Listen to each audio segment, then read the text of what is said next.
It was a quiet night in the small coastal town of Greyport. The waves moved gently against the rocks, and the wind carried the scent of salt and rain. Ethan Cole, a 26-year-old mechanical engineer, was driving home after a long evening shift at the repair dock.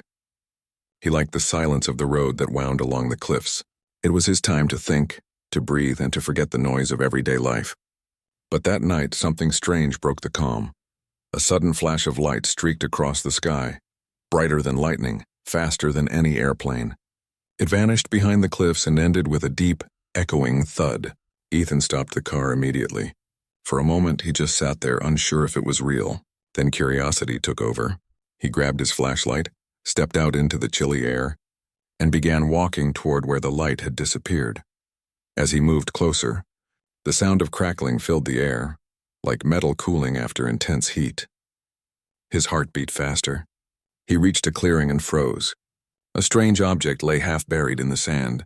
It was shaped like a small capsule, about the size of a car, but its surface wasn't like metal or plastic. It shimmered faintly as if it were alive. He hesitated, then slowly approached. Through a small opening, he saw movement. A faint light glowed from inside, revealing someone, or something, trapped within. Ethan felt a rush of concern. Whoever was in there needed help. He pulled at the hatch, which was hot and smooth, but it finally gave way with a hiss. Inside, a girl was lying unconscious. She looked human. Pale skin, long silver hair that shimmered faintly, and a light blue mark along her neck that glowed like moonlight. She was breathing, but weakly. Ethan knelt beside her. "Hey, are you okay?" he asked softly, unsure if she could understand him. Her eyes opened slowly, bright silver gray and filled with confusion.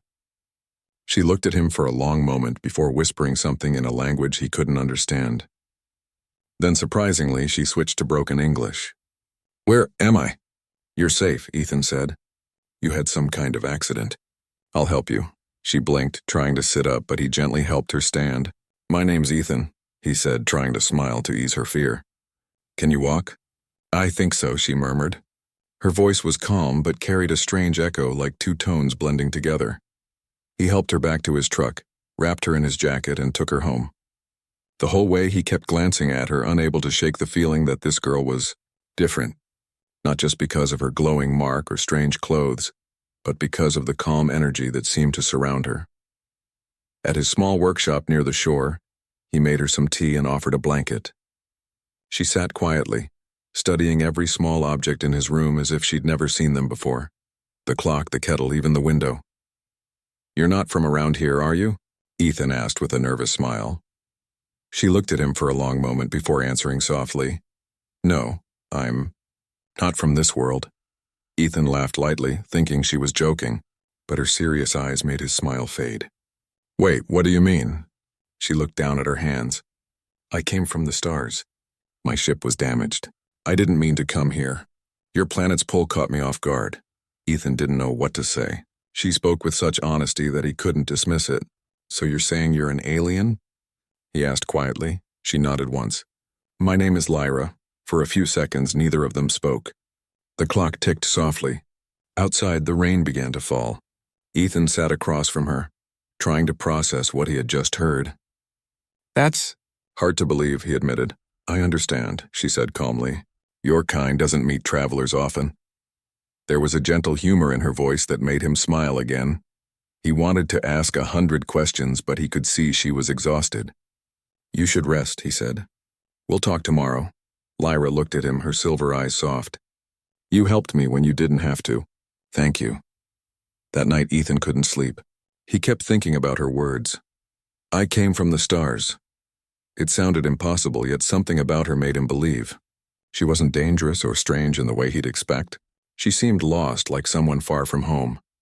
The next morning, Ethan found Lyra standing near the window watching the sunrise. The soft light made her silver hair glow. "You don't have this?" he asked. She smiled faintly. "Our sun is colder. Your world feels alive." Ethan made her breakfast, and though she didn't understand most of the food, she tried everything with quiet curiosity. She seemed fascinated by simple things: the taste of fruit, the sound of boiling water, the way the air smelled after rain. Over the next few days, Lyra slowly began to trust him. She explained bits about her world, a place of long skies, floating cities, and people who could hear the energy of the stars. Her mission was simple exploration, but something went wrong during her travel through a spacefold. She had crashed by accident. Ethan listened with wonder. For the first time, his life felt larger than the small town he'd always known. Every night they talked for hours.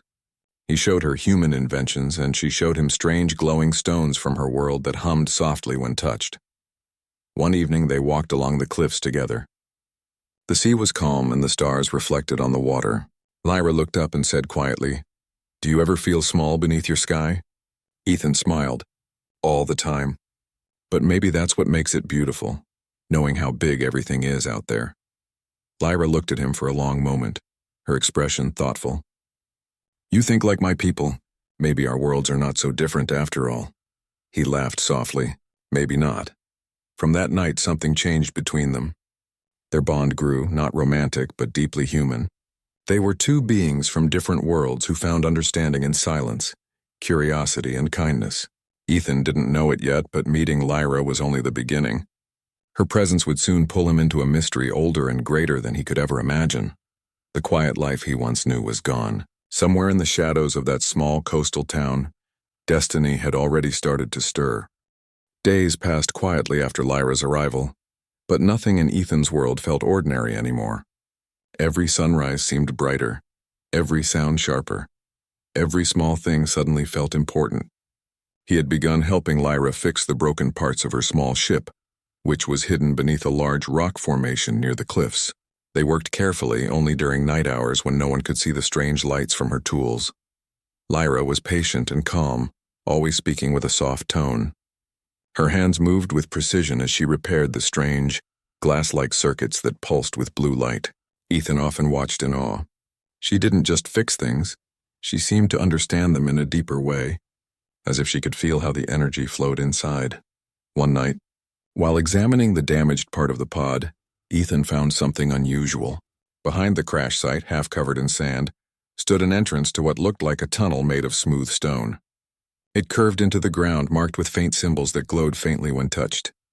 "Lyra," he called softly, "you need to see this." She came closer, her eyes widening the moment she saw the markings.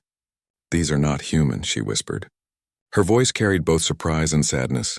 "You recognize them?" Ethan asked. She nodded slowly. "They belong to my ancestors. They were travelers, long before me. They came to many worlds, maybe even yours." Ethan couldn't hide his amazement.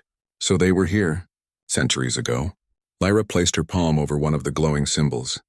The mark on her neck shimmered in response, and the ground trembled slightly. The tunnel door slowly opened with a deep hum, revealing a narrow passage lit by soft blue light. They exchanged a glance, half fear, half excitement, then stepped inside. The air inside was cool and dry.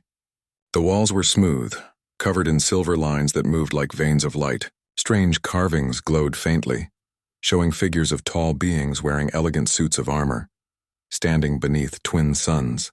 Ethan touched one of the carvings gently. "They look like warriors." Lyra nodded. "Guardians," she said quietly.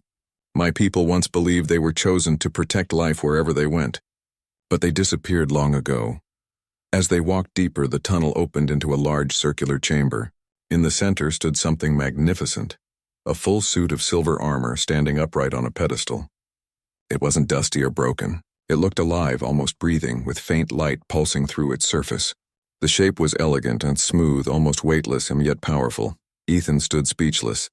"That's beautiful," he whispered. Lyra walked slowly toward it, her steps careful. "This is impossible," she said softly. "This armor is ancient. It belonged to the first line, the earliest protectors of my kind. How did it survive here?" Ethan could see the awe in her eyes. She reached out a hand, then pulled it back quickly. "It shouldn't exist anymore," she murmured. He smiled slightly. "You mean this is your people's history, just sitting here on Earth?" Lyra looked around, nodding. "Yes, my ancestors must have hidden it. Maybe they wanted to protect it until the right time." Ethan walked around the armor, admiring the fine lines carved into the chest and arms. "It almost feels like it's watching us," he said, half joking. Lyra gave a soft laugh. "It reacts to energy. If you have strong emotions, it can sense you." He turned to her with a grin. So if I stand here and think about pizza, will it move? Lyra rolled her eyes playfully. You're ridiculous, Ethan. Come on, he said teasingly. It looks like it would fit me. Should I try it? Her eyes widened slightly. It's not a toy, she said, half serious, half smiling. He raised his hands in mock surrender. I know. Just kidding. But Lyra tilted her head, her silver hair catching the light. Actually, she said thoughtfully, maybe you should try it. Just for a moment. Ethan blinked. You're joking, right? Her lips curved into a mischievous smile. Consider it an experiment. Or maybe a joke. You helped me fix my ship. You deserve a story to tell. He laughed nervously. Fine, but if this thing eats me, it's on you. Lyra giggled softly, a sound like crystal chimes. It doesn't eat people. Just stand still. She pressed her hand against the pedestal and a soft hum filled the air. The armor opened in sections like petals unfolding. Inside it was lined with faint lights and thin layers that looked like glass and fabric combined. Ethan hesitated, then stepped closer. As he placed his hands inside the arm pieces, the armor began to adjust itself, fitting around him like liquid metal. It felt warm, surprisingly light. The pieces connected with soft clicks until he was fully enclosed. He could still breathe, move, and even see through a faint, transparent layer over his eyes. This is unbelievable, he whispered. It feels alive. Lyra watched him carefully, her smile fading as she noticed the lights along the walls glowing brighter. That's strange, she murmured.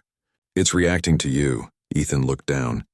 The chest plate shimmered with golden patterns that moved like flowing water. Is that supposed to happen? No, Lyra said softly, stepping closer. It shouldn't react to anyone. It only responds to... Before she could finish, a deep vibration shook the chamber. The symbols on the walls began to glow brighter, forming a ring of light around them. The air grew heavy with energy and a low hum filled the room. Ethan's heartbeat quickened. Lyra? He said quietly. What's going on? Her eyes were wide, her voice barely a whisper. It's choosing you. Choosing me? The armor, she said slowly. It's recognizing you. As a host, Ethan froze. But that's impossible. I'm human. Lyra stepped closer, her voice trembling slightly. It shouldn't bond with you. Not even my people could make it respond. You must have something it recognizes. Ethan tried to remove it, but the armor wouldn't let go. Instead, a soft pulse of light passed through his body. He could suddenly see faint shapes around him, lines of energy floating in the air like invisible threads connecting everything. Lyra's voice was quiet but filled with awe. Ethan, the armor has awakened. The chamber glowed brighter, filling with light so strong they had to close their eyes. When it finally faded, Ethan stood still, breathing hard, his eyes reflecting a faint golden glow. Lyra looked at him, her expression a mix of wonder and disbelief. It hasn't done that in thousands of years, she whispered. Ethan looked down at his glowing hands, his voice barely steady. What does this mean? Lyra looked around the ancient chamber and then back at him. It means, she said slowly, my ancestors left this here. For someone like you. And for the first time, Ethan realized the joke wasn't funny anymore. Something ancient had truly awakened, and it had chosen him. The light that filled the chamber slowly faded, leaving only a soft blue glow from the walls. Ethan stood motionless, his body wrapped in the ancient silver armor that now shimmered faintly, like moonlight on water. His heart pounded, but his body felt strangely calm, almost weightless. Lyra watched him, her eyes wide with awe. She had seen advanced technology before. She came from a world far beyond Earth, but this was different. This was alive. Ethan, she said softly, stepping closer. Can you hear me?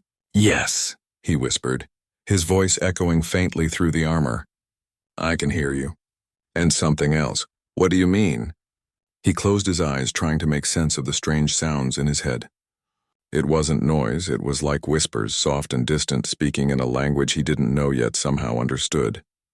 The words didn't form sentences, but they carried emotions, peace, protection, purpose. It's like, someone's talking to me, he said quietly. But I don't know who. Lyra's expression grew serious. That's not possible, she murmured. The armor's memory systems shouldn't be active anymore. They've been dormant for thousands of years. Ethan looked around. The symbols on the wall still pulsed gently as if alive. Maybe it woke them up, he said. Maybe it remembers you. Lyra shook her head slowly. No, not me. You. He turned to her. Me? Why me? Her voice softened. My ancestors believed that this armor would one day choose its next guardian. Not by race or origin, but by spirit. It seems it found something in you. Ethan let out a nervous laugh. Spirit? Lyra, I fix engines for a living. I'm not some kind of space guardian. She smiled faintly. Maybe that's exactly why it chose you. You don't seek power. You only wanted to help. He looked down at his hands. The silver plates of the armor moved smoothly with his every motion, like a part of his skin. He could see faint patterns flowing under the surface, light moving in quiet rhythm with his heartbeat. It feels alive, he whispered. Like it's breathing. Lyra nodded. It's bonded with you now. It won't harm you, but you must be careful. The energy inside it is ancient, older than any world I know. Ethan tried to remove the armor, but it didn't move. It won't come off, he said, tugging gently at the wrist piece. Lyra stepped forward and placed her hand on his arm. Don't fight it. The more you resist, the stronger it will hold. Just relax. He took a deep breath and slowly the armor softened. The light dimmed and sections of it slid apart like melting glass until it rested quietly in his hands. A collection of smooth silver pieces. Lyra exhaled in relief. Good, it responds to your thoughts now. You have to learn to guide it. Ethan stared at the armor pieces glowing faintly on his palms. I didn't ask for this, he said quietly. I just wanted to help you fix your ship. I know, she said softly. But maybe helping me was only part of why you were meant to find it. They stood in silence for a while, the hum of the chamber surrounding them like a heartbeat. Ethan felt a strange connection to this place, like he was standing inside a memory not his own. Lyra, he said after a moment, those carvings on the walls, they show your ancestors, right? Yes, she said. They were explorers and protectors.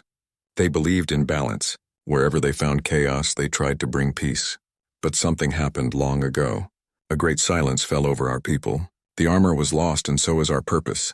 Ethan looked up at the carvings again. The ancient figures stood tall and calm, their faces hidden by helmets, their hands raised as if blessing the stars.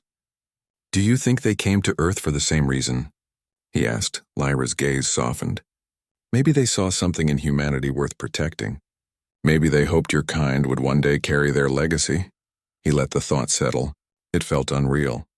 Him, a simple human standing in the middle of alien history wearing a piece of it like a second skin. And yet, deep inside he felt a quiet sense of belonging. Later that evening, after they returned to the surface, the sky was covered in golden light from the setting sun. Ethan sat on a rock staring at the horizon.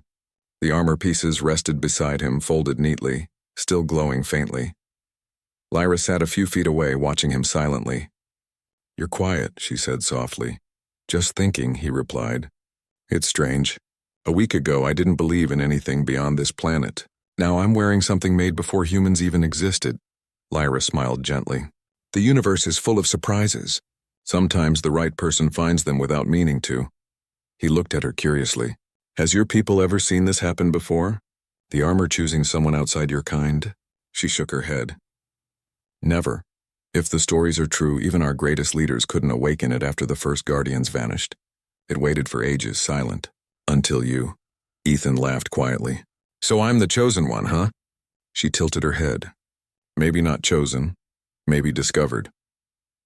That night, while Lyra slept in the small cabin by the shore, Ethan couldn't rest.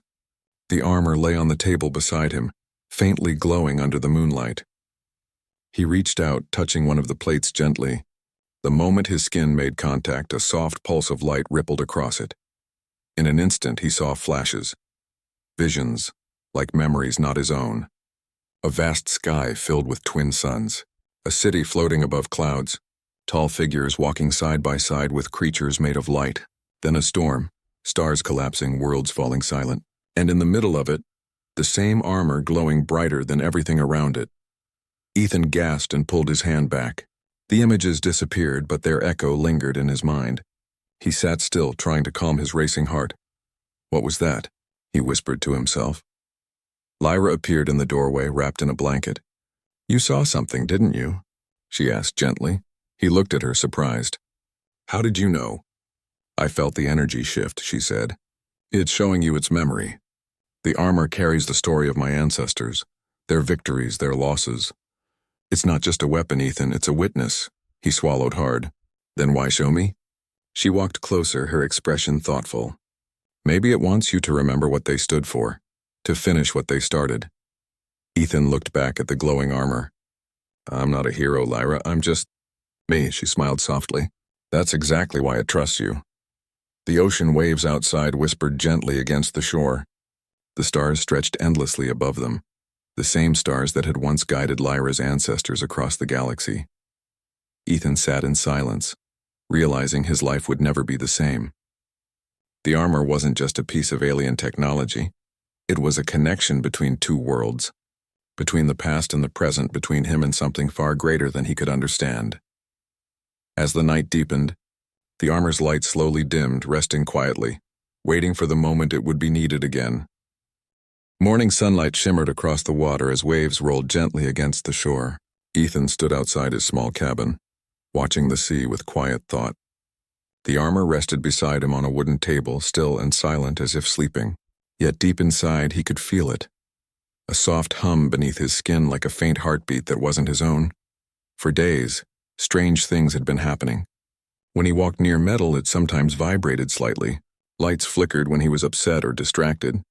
And once, while fixing a broken generator, the machine suddenly powered on before he even touched it. At first, Ethan thought he was imagining it. But Lyra had noticed too. She had been watching him carefully, her eyes filled with both awe and worry. "You're changing," she said one evening as they sat by the campfire near the cliffs. The ocean breeze lifted her silver hair, and her voice was calm but serious. "The armor didn't just connect with you, it's adapting to you." Ethan turned the small piece of metal in his hand, noticing how it pulsed faintly when he held it. "What does that mean?" he asked. Lyra stared into the flames. "The armor's energy merges with whoever it bonds to. It doesn't just sit on the surface. It learns from your body, your thoughts, your emotions. It may have unlocked something in you that was asleep." Ethan frowned. "Something in me? I'm just a regular person." Lyra shook her head slowly. "Maybe not. Every being has energy, life, thought, emotion. My ancestors believed that certain hearts could connect with the energy of the universe itself. Maybe yours is one of them." He looked down at his hands, feeling the faint warmth beneath his skin. "So I'm supposed to believe I can move things with my mind now?" he asked, half joking. Lyra smiled slightly. "Maybe not with your mind, but perhaps with your will." He decided to test it. Closing his eyes, he tried to focus on a small pebble lying near his boot. He imagined it rising just for fun. Nothing happened at first. Then, just as he sighed and opened his eyes, the pebble rolled slightly before stopping again. Lyra's eyes widened. "You saw that, didn't you?" he said. She nodded slowly. "Yes, it's starting." Over the next few days, Ethan began to notice more changes. He could feel things before they happened, like when a wave would crash or when the wind would shift. His reflexes were faster, and sometimes he could sense Lyra's emotions even when she said nothing. It was incredible, but it also scared him. "What if I can't control it?" he asked one night. Lyra looked at him kindly. "Control comes with balance. You must learn to stay calm. The armor connects with your heart. When you are afraid, it mirrors that fear. When you are peaceful, it becomes your strength."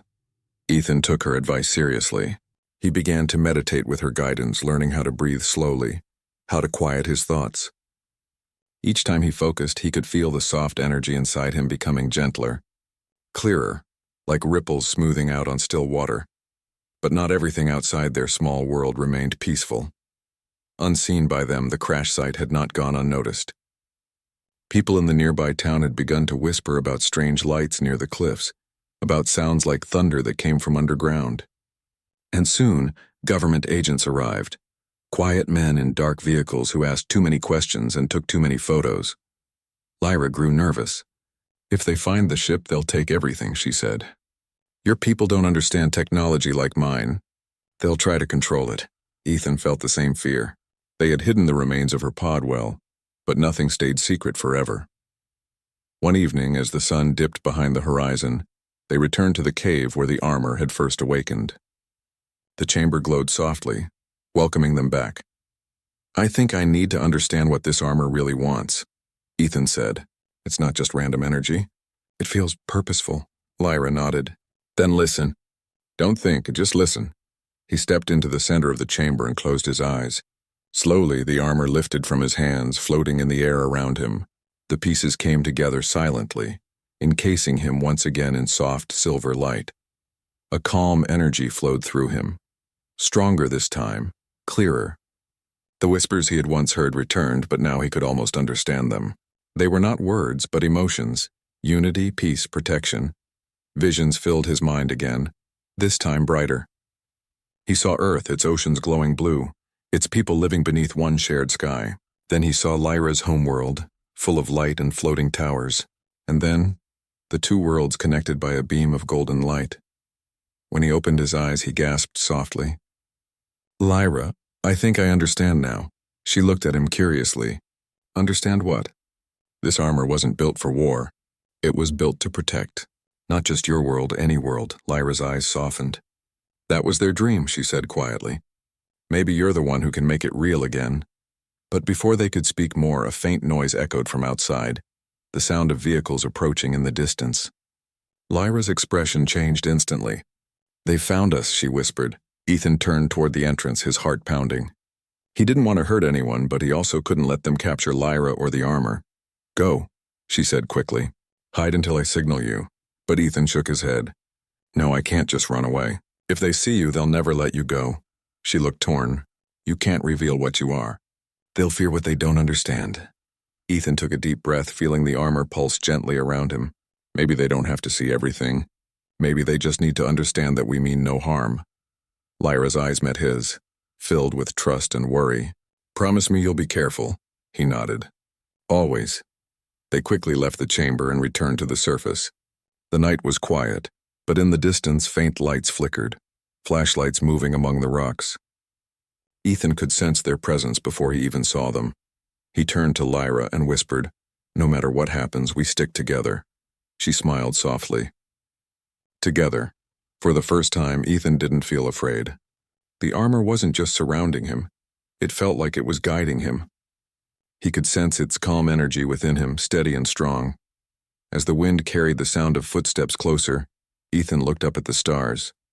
Somewhere out there, Lyra's homeworld waited. And maybe, just maybe, this strange connection between them was the key to uniting two distant worlds. The power inside him wasn't meant for destruction. It was meant for protection, for understanding, for balance. And as the night deepened, Ethan silently made a promise to himself. Whatever came next, he would use this gift only for good. The night was quiet but tense. Far below the cliffs, the sound of the waves echoed softly, but in the distance, faint lights flickered across the rocky hills. The government search teams were getting closer. Ethan and Lyra stood on the edge of the high ground, the wind brushing past them. The stars above looked endless, the same stars that had carried Lyra across galaxies to reach this world. Lyra's voice was calm, but filled with worry. They've tracked the ship's signal. Once they find it, they'll search this entire area. Ethan nodded, his jaw tight. Then we have to protect it? They can't take something they don't understand. Lyra looked at him, the human who had once been a stranger, now standing between her and danger, wearing the armor of her ancestors. You don't have to do this, she said quietly. If they see you like this, they'll think you're part of it. They'll start asking questions you can't answer. He smiled faintly. Maybe that's okay. Maybe it's time someone stood between both worlds. The faint hum of engines grew louder. Shadows moved along the cliffs. People searching with flashlights, voices carried by the wind. Ethan turned to Lyra. If they see your ship, they'll take it. You need to be ready to leave. Lyra shook her head. I can't leave you here, Ethan. He took a deep breath. You might have to. This isn't your fight anymore. You've already given me more than I can ever repay. Lyra's eyes shimmered in the dim light. I didn't give you anything. The armor chose you. That means your journey is just beginning. The hum beneath Ethan's skin grew stronger. The armor sensed his emotions. It began to glow softly, threads of light flowing across his arms and chest. Lyra stepped closer, placing her hand gently on the armor. You've learned to control it, she said softly. Now it listens to you. Ethan looked down at the glowing surface. I'm not sure if I'm controlling it, or if it's guiding me. Maybe both, she said with a smile. Sometimes strength is not about control. It's about harmony. As the first searchlight swept across the cliff, Ethan turned toward the sound. The glow of the armor dimmed slightly, blending into the darkness. He didn't want to fight. He just wanted to protect Lyra and her secret. They moved quickly toward the crash site, staying low between the rocks. From above, they could see a group of people examining the scorched ground near where Lyra's pod had first landed. Trucks with antennas and scanners surrounded the area. Lyra whispered, "They're trying to take the ship's energy core. Without it, I can't leave this planet." Ethan thought for a moment. "Then we'll distract them. Just enough to get what you need." She looked at him in surprise. "How?" He smiled slightly. "The armor has light. I'll give them something to chase." Before she could protest, Ethan stepped out from behind the rocks and focused his mind. A faint golden aura spread across his body. With a soft hum, beams of harmless light flashed across the sky, glowing like moving stars. The people below gasped and turned toward it, shouting to one another in confusion. "It's working," Lyra whispered. "They think it's part of the crash." Ethan stayed calm, guiding the glowing lights farther away from the ship. He could feel the armor's energy connecting with the air itself, creating shimmering patterns like ripples in water. It wasn't violent or harmful. It was simply beautiful, like a silent show of light under the stars. While the agents moved toward the glowing illusion, Lyra quietly approached the ship. Using a small crystal key, she activated the pod's hidden compartment and retrieved the energy core, a small sphere that pulsed like a heartbeat. When she returned to Ethan, he was breathing hard but smiling. "You got it?" She nodded, showing the small sphere glowing in her palm. "Yes, but you used too much energy." "The armor's light. I'm fine," he said softly. "Let's finish this." They climbed back toward the cliffs, the cold wind brushing against their faces. Below, the people were still searching in confusion. The stars above seemed brighter than ever, reflecting faintly in Lyra's silver eyes. At the top of the cliff, she turned toward Ethan. "Once I reactivate the ship, it'll send a signal to my world. They'll come for me, but when they do, this place will no longer be safe for you." He looked out over the ocean, his expression thoughtful. "Maybe that's how it's meant to be. You'll go home and I'll stay here and with what I've learned." Lyra's voice trembled slightly. "And what have you learned, Ethan?" He smiled gently. "That the universe isn't empty. It's full of life, full of chances to understand instead of fear." She looked at him for a long time, then reached out and touched the armor one last time. "You changed its purpose," she said softly. "My people built it for protection, but you made it something greater, a bridge between worlds." The armor pulsed warmly beneath her touch, as if responding to her words. When the time came, Lyra walked toward her ship, the small energy core glowing in her hand. The pod slowly awakened, its surface shining with pale blue light. A soft hum filled the air like a song from another world. Ethan stood a few steps away, watching quietly. "Will they know about me?" he asked. Lyra smiled. "They will know that the guardian spirit lives again, not among my people, but here, in a human who listened with his heart." He laughed softly. "That sounds too kind for what I've done." She shook her head. "You did something no one else did. You believed." As the ship's lights brightened, Lyra turned to him one last time. "Ethan, when you look at the sky, remember, every star you see connects to another life, another story. You'll never be alone under them." He nodded, unable to find the right words. "Goodbye, Lyra." "Not goodbye," she said gently. "Just until the next sky." The pod lifted slowly into the air, glowing brighter as it rose above the cliffs. Ethan watched it ascend, its light reflecting off the waves below. For a moment, it looked like another star joining the heavens. Then it disappeared into the endless night. Silence filled the air once more. The only sound was the whisper of the wind and the soft crash of the ocean. Ethan looked down at his hand, and the armor still shimmered faintly, though dimmer now, resting quietly like a heartbeat fading into calm. He took a deep breath, feeling a strange peace inside him. He didn't know what the future held, but he knew he was changed forever. He was no longer just a man fixing machines by the shore. He was part of something far greater, a story that stretched across stars and time itself. As dawn began to rise over the horizon, painting the sky with soft gold, Ethan turned toward the cliffs where it had all begun. The wind carried a faint sound, like a voice, distant yet familiar. and for a moment he thought he heard Lyra whisper, "Thank you." He smiled quietly, his heart calm. The armor glowed gently, then settled into silence. The world felt wide and new again. Ethan looked up at the morning sky, his voice barely a whisper.